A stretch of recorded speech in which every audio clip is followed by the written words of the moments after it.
അപ്പോൾ ഇങ്ങനെ ഇരിക്കുമ്പം എൻ്റെ അമ്മയ്ക്ക് സുഖമില്ലാതായപ്പം എൻ്റെ അമ്മ ഒരു വശം തളർന്നു. കാരണം എൻ്റെ അമ്മ ഒരുപാട് കഷ്ടപ്പെട്ടിട്ടുണ്ട്. ഞങ്ങളെ എന്തൊക്കെയായാലും അതൊക്കെ കഴിഞ്ഞ് ഞാൻ വന്നിട്ട് ഞാൻ കരയും പറയുകയൊക്കെ ചെയ്തപ്പം ഇനി പോകണ്ട, മോൾ ഇവിടെ നിന്നോ എന്നൊക്കെ പറഞ്ഞ് ഇവിടെ നിന്നിട്ട് ഞങ്ങളുടെ അമ്മ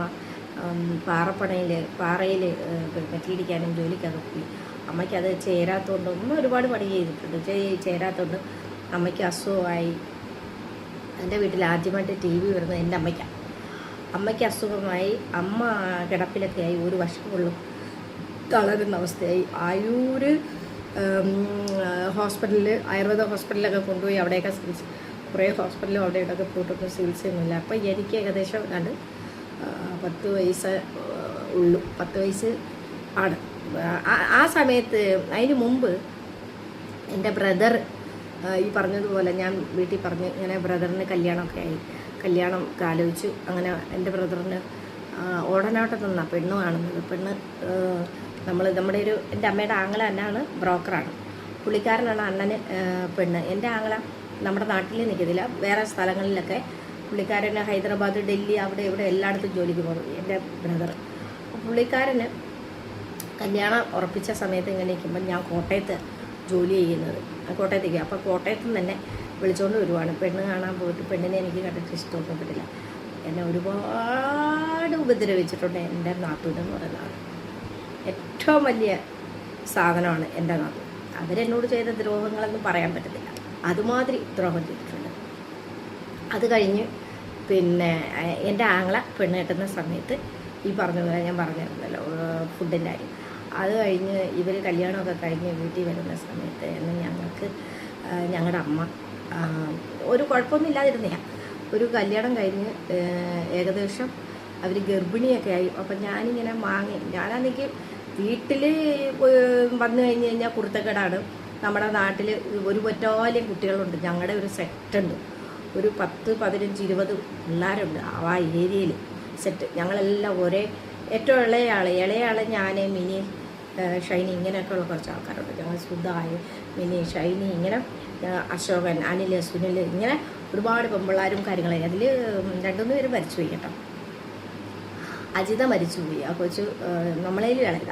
ഈ അശോകൻ്റെ അനിലിൻ്റെ പെങ്ങളാണ്, അവളും മരിച്ചു. ഞങ്ങളൊക്കെ ഭയങ്കര പിന്നെ കൂട്ടായിരുന്നു. ആ സമയത്ത് ഞങ്ങൾ സ്കൂൾ വിട്ടിട്ട് വരുന്ന സമയത്ത് ഞാൻ സാറ്റ് കളിക്കുന്ന സമയത്ത് ഞങ്ങളുടെ അമ്മ പണ്ട് ഭയങ്കരമായിട്ട് അടിക്കും. എവിടെ എന്തൊക്കെയായാലും നാട്ടിൽ എവിടെയൊക്കെ കൊണ്ട് ജോലിക്ക് നിർത്തിയാലും ശരി, നമ്മുടെ വീട്ടിൽ നമ്മൾ ഇരിക്കുമ്പം ഒരു വീട്ടിൽ അയൽവക്കത്തോ വീട്ടിലോ എങ്ങും പോകാനോ എടുക്കാനോ സമ്മതിക്കത്തില്ല. അത് അമ്മയ്ക്ക് ഇഷ്ടമല്ല.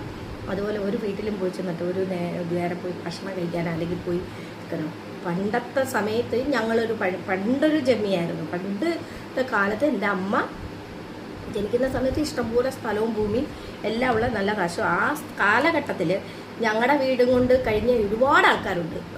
ഞങ്ങളൊക്കെ എൻ്റെയൊക്കെ മുന്നേ, അതായത് ഞാൻ ജനിക്കുന്നതിന് മുമ്പേ, ഞാൻ ജനിച്ചതിന് ശേഷം ഞാൻ കണ്ടിട്ടുണ്ട്. നമ്മുടെ വീട്ടിൽ മരിച്ചീനിയായാലും അങ്ങനെയുള്ള സാധനങ്ങളൊക്കെ വെച്ചിങ്ങനെ പിന്നെ മുറ്റത്തിടും.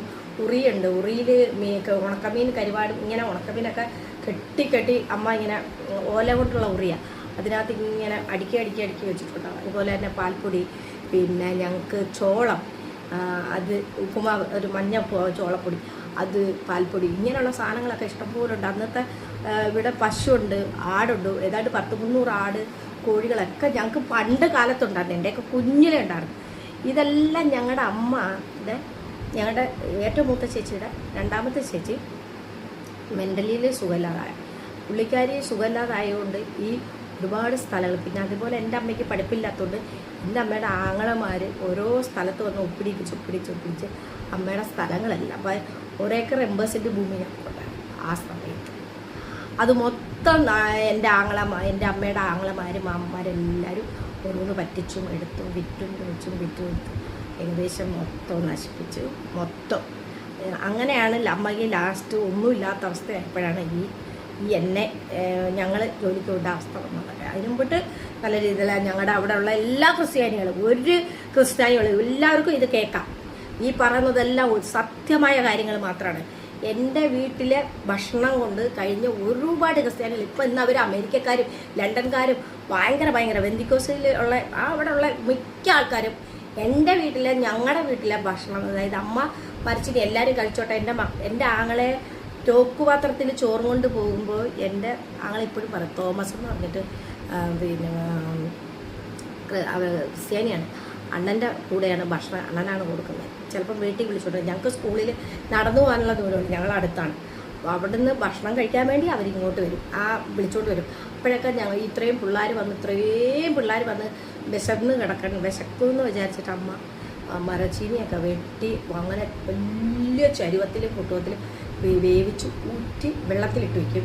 ഉണക്കമീനും അതും പച്ചമുളക് കാന്താരികൾ ഇഷ്ടംപോലുണ്ട്, ഇതൊക്കെ വെച്ച് പിന്നെ ചുട്ട് അല്ലെങ്കിൽ എന്തെങ്കിലും ചെയ്തൊക്കെ ഇങ്ങനെ വെച്ചിരിക്കും. ഇവരൊക്കെ വന്ന് ഇതൊക്കെ കഴിച്ച് തന്നെ അവിടെ ഉള്ള ആൾക്കാരൊക്കെ. ഇപ്പം ഞങ്ങളെയൊക്കെ കണ്ടു കഴിഞ്ഞാൽ ആർക്കും നമ്മളെയൊന്നും അറിയത്തില്ല, നമ്മളെയൊന്നും കണ്ടാൽ തിരിഞ്ഞു പോലുമില്ല. കാരണം അവരൊക്കെ വലിയ ലെവലിലെത്തി, അമേരിക്കക്കാരും